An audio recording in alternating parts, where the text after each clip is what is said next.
Okay, so welcome back, you frequent drinking enjoyers. And you know what's funny? Let's put some context into this video. A little bit of context before we get started. What had happened was I accidentally pressed on the wrong replay. And you know what's funny is that this replay start the same damn way. Y'all Jamie players are all play the same. Stop sweeping! Stop sweeping! How am I supposed to tell the difference? Alright, that's a good hit there. Oh, no, that's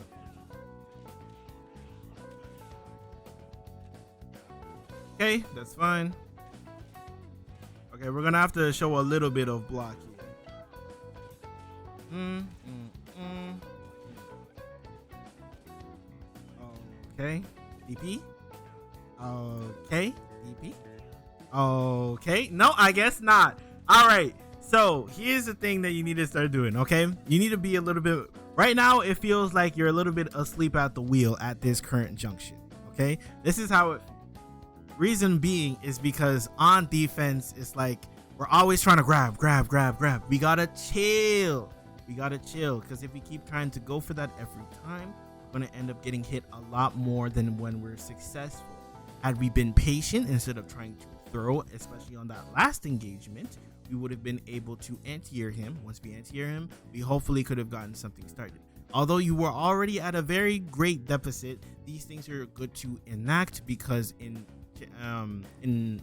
games where the match is a little bit closer, that can be the defining factor whether you close out a round or not. And we want to make sure that we're closing as many rounds as possible. Okay? Now you got disrespectful, you drink in his face. Okay.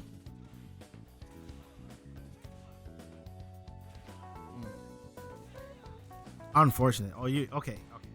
So let's talk about what we've seen so far in this game. We've seen our opponent DI about 3 times thus far. Okay. Once this happens, you have to put it in your mind the fact that this guy is ready and willing to DI you at any moment. Okay. With that being said, you want to make sure that if your opponent is a DI artist, that we're prepared for DI. Okay. How do we prepare for DI?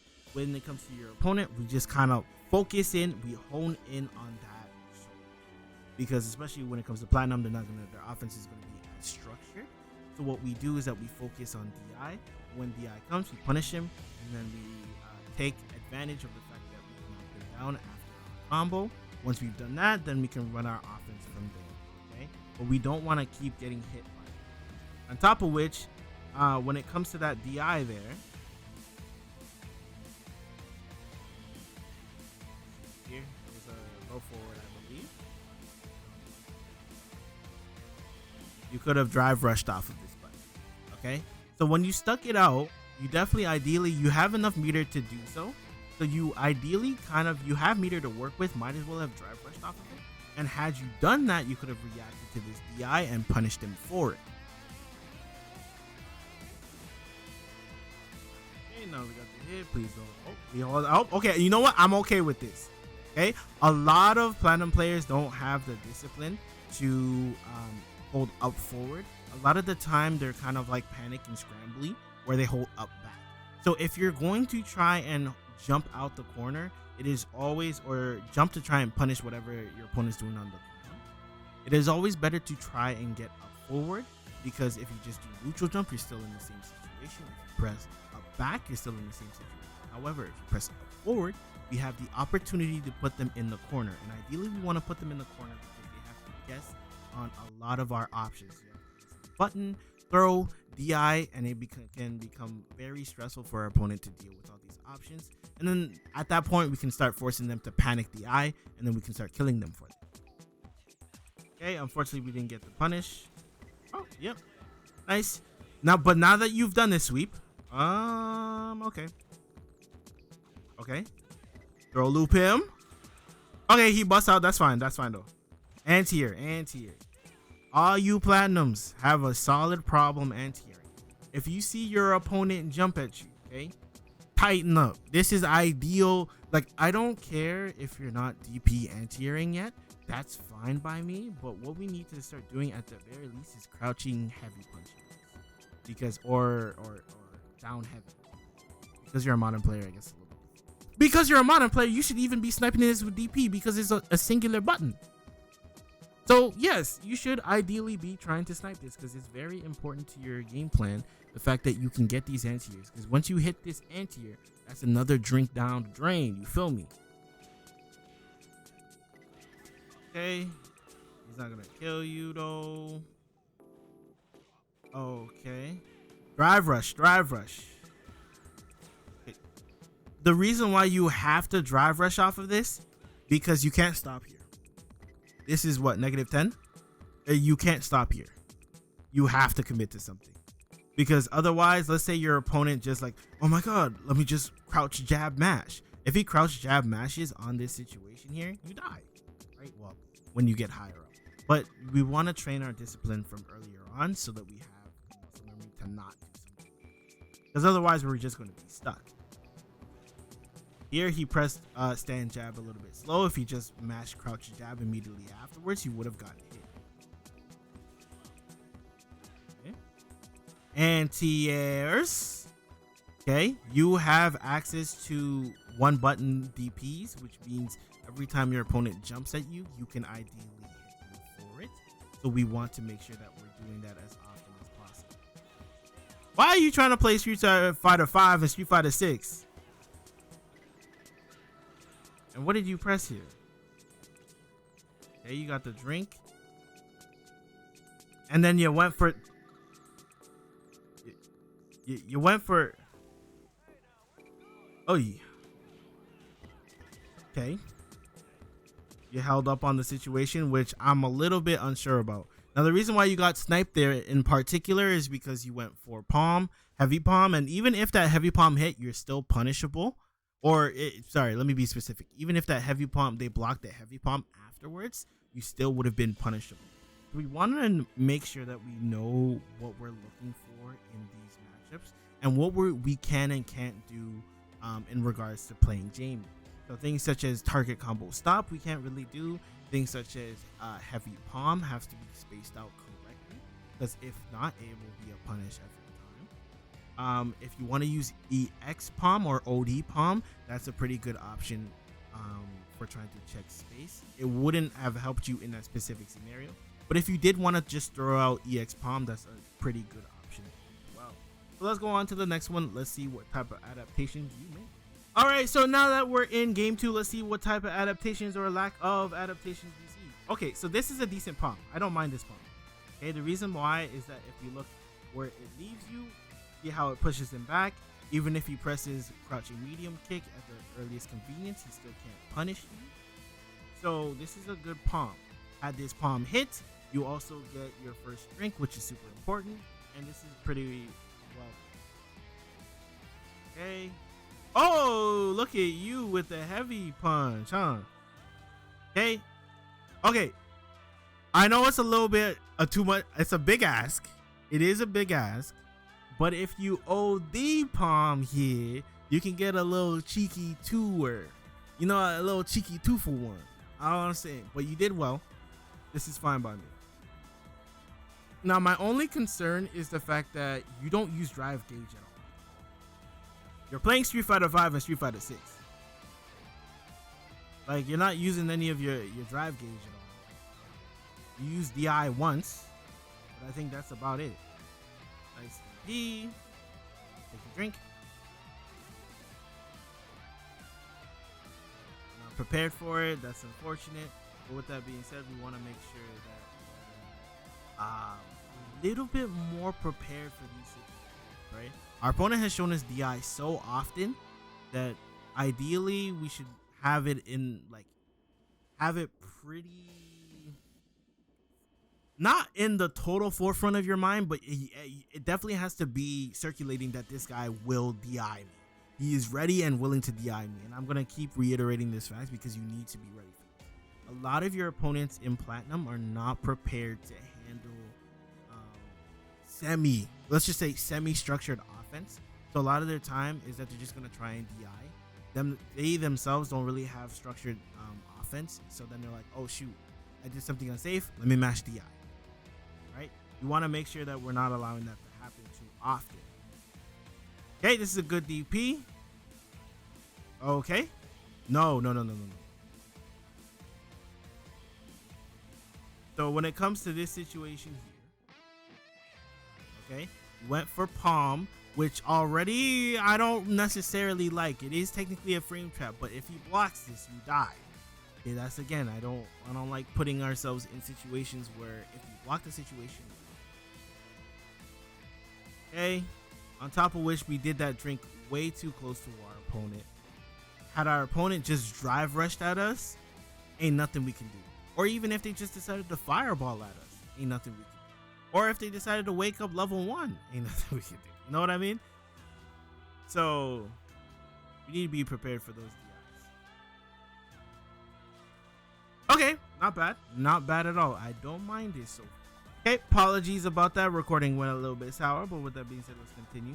Unfortunately, we did go for standing heavy punch. We need to be drive rushing. I don't think we've used. Yeah, we really haven't used any of our drive gauge at all as of yet. Outside of like a couple of EX moves, we really haven't gone for anything. Oh, a DI. This is lovely. There we go. This is what I'm talking. This right here is what I'm talking about. Beautiful. I like this. Do more of this. I like this a lot. That I don't like. How did you go from straight sweetness to straight booty idea? This is booty idea number 56. Okay, we cannot be doing that too close to our opponent. So what can we do off of this situation? The moment that you hit that DP, you're too close to the wall to actually get a drink.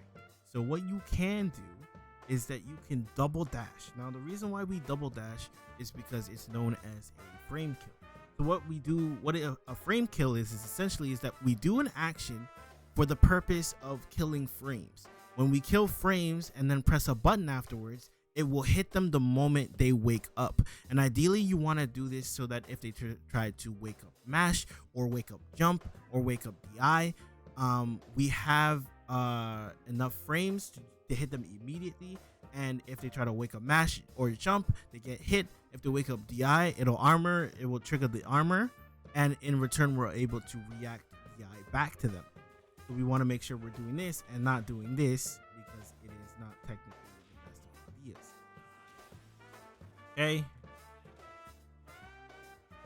Again, you might want to throw out a couple more OD palms here and there. Okay, decide not to spend. Okay, EX, which, yeah, that's exactly what I'm saying when it comes to reacting. If you trigger the armor, it's a lot easier for your opponent to react to your react DI. Okay, a little cheeky one. I'm not 100% mad at it. You do need to be. Ooh. Okay. Here you need to be checking with target combo. After you do this, target combo.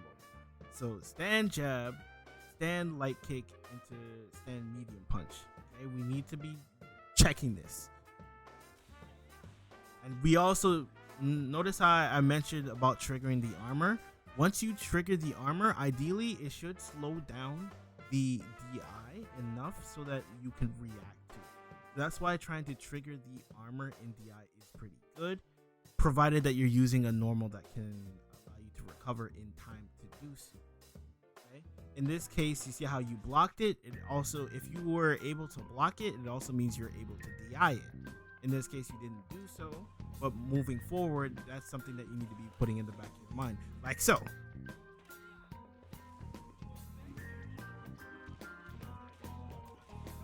Okay, we're going to ponder as to why we went for this, but we're not completely out of the woods. Oh, okay.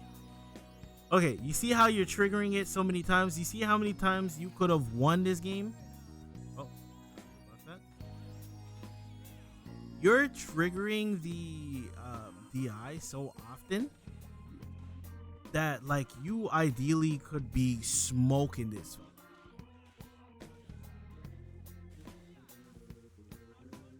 You see what I mean by he's just a DI artist? Number one. Nope. Okay. I believe you get either M or L palm. Oh, this is CA. Okay, this is a little bit harder of a situation. You can't stop there. Yeah. Very hard for you to come back from that situation. That's why you don't want to find yourself in this. Reason being is because if your health bar is too low and you're in burnout, they can just throw fireballs at you and you try to jump, you get DP'd, and then you're kind of stuck in this game where you have to make a super guess. And if you're successful, you may win the game or at least get the hit. And if you're unsuccessful, you just die and you lose and you see the Luke's win screen. Okay, with that being said, let's go over the homework. Okay, so now that we're in the lab, let's go over a couple of concepts. So first things first, your opponent is going to do something random like so.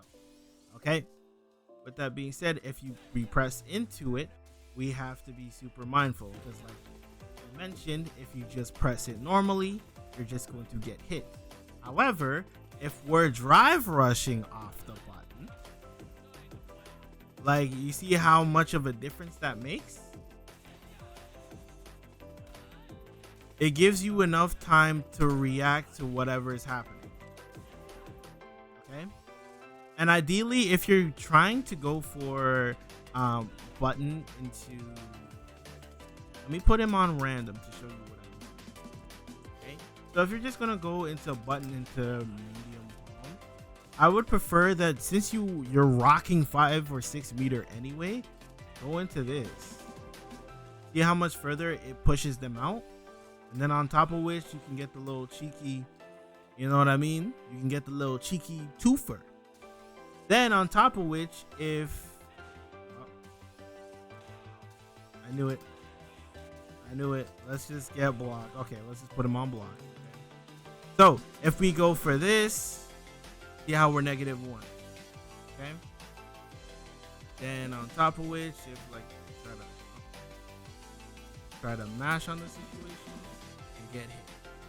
That's if you want to go for that route, okay? And if you want to go back to the situation here, where we just have the eye, same thing.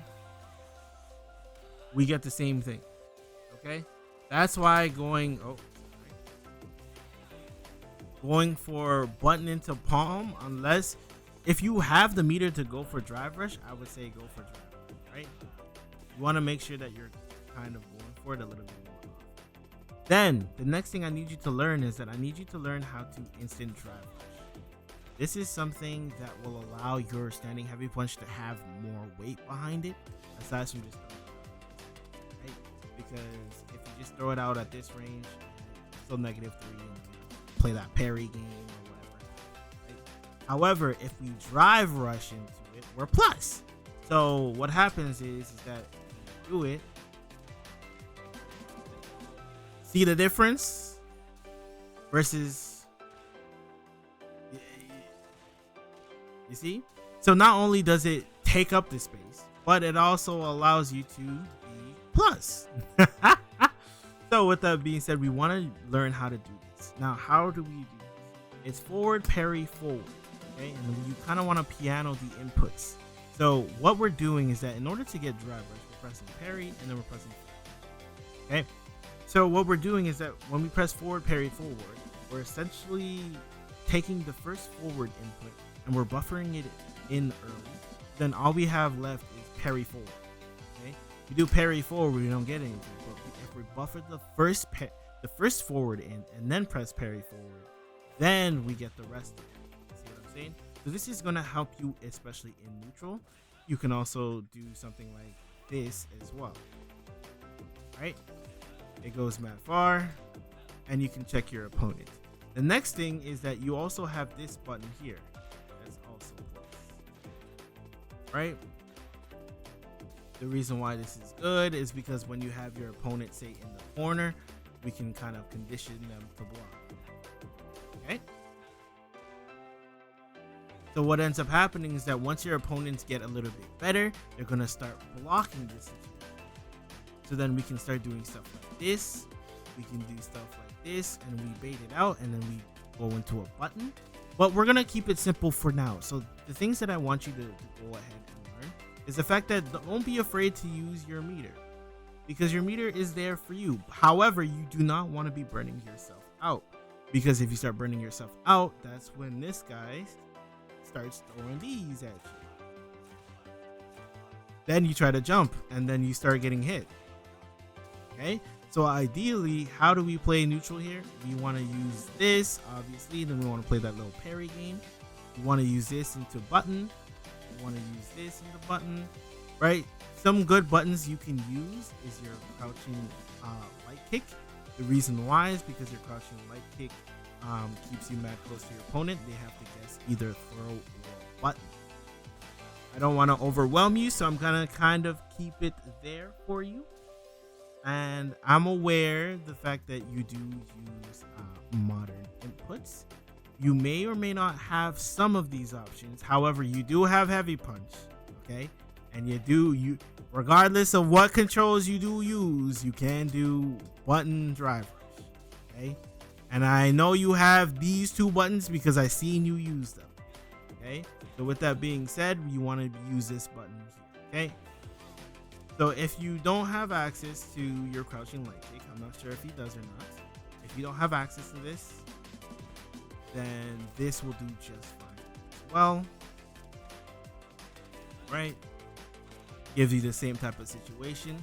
Now, the reason why I say if you do have access to this, that you should use it is because let's say our opponent is blocking, but only stand blocking. So if our opponent is only stand blocking,